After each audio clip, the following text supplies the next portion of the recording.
Hello ಮಕ್ಕಳೇ, ಈ ದಿನದ ಕತೆ. ಒಂದು ಬಾರಿ ಅರಣ್ಯದ ಬೃಹತ್ ಹುಲಿ ತನ್ನ ಪ್ರಜ್ಞೆಯೊಂದಿಗೆ ಬಡಾವಣೆಯ ಕಡೆಗೆ ಹೊರಟಿತು. ಅಲ್ಲಿ ಅದು 4 ಪ್ರಾಣಿ, ಕರಡಿ, ಜಿಂಕೆ, ಹಾವು, ಕಪ್ಪೆಗಳನ್ನು ಕಂಡಿತು. ಅದು ಒಂದೊಂದನ್ನು ಬೇಟೆಯಾಡಲು ಹೋಗಿತು.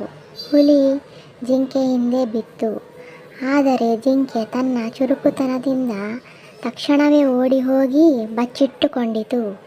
ಹುಲಿ ಮೊದಲು ಕರಡಿಯ ಹಿಂದೆ ಬಿತ್ತು.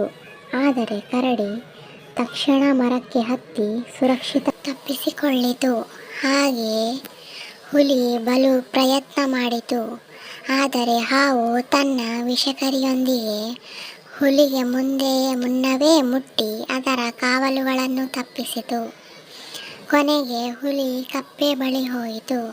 ಆದರೆ ಕಪ್ಪೆ ತನ್ನ 100 ಗಣಿಯಾದ ಬಹುಬಲದಿಂದ ಹುಲಿಯನ್ನು ಗೆದ್ದುಬಿಡಲು ಸಾಧ್ಯವಾಯಿತು.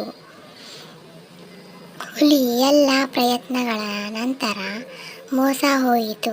ಆದರೆ ಇದು ತನಗೆ ಒಂದು ಮಹತ್ವದ ಪಾಠ ಕಲಿಸಿ, ಯಾವ ಶಕ್ತಿಯೂ ಇಂದಿಗಿಂತ ಮೇಲೂ ಅಲ್ಲ. ಪ್ರಜ್ಞೆ, ಚುರುಕುತನ ಹಾಗೂ ಬುದ್ಧಿಯು ಸಾಕ್ಷಾತ್ ಶಕ್ತಿಯಾಗಿರುತ್ತವೆ. ಈ ಕಥೆಯ ಈ ಪಾಠದಿಂದ ಕಲಿಯುವುದು ಏನೆಂದರೆ, ಕೇವಲ ಶಕ್ತಿಯಿಂದ ಮಾತ್ರವೇ ಗೆಲ್ಲಲು ಸಾಧ್ಯವಿಲ್ಲವೆಂಬುದು.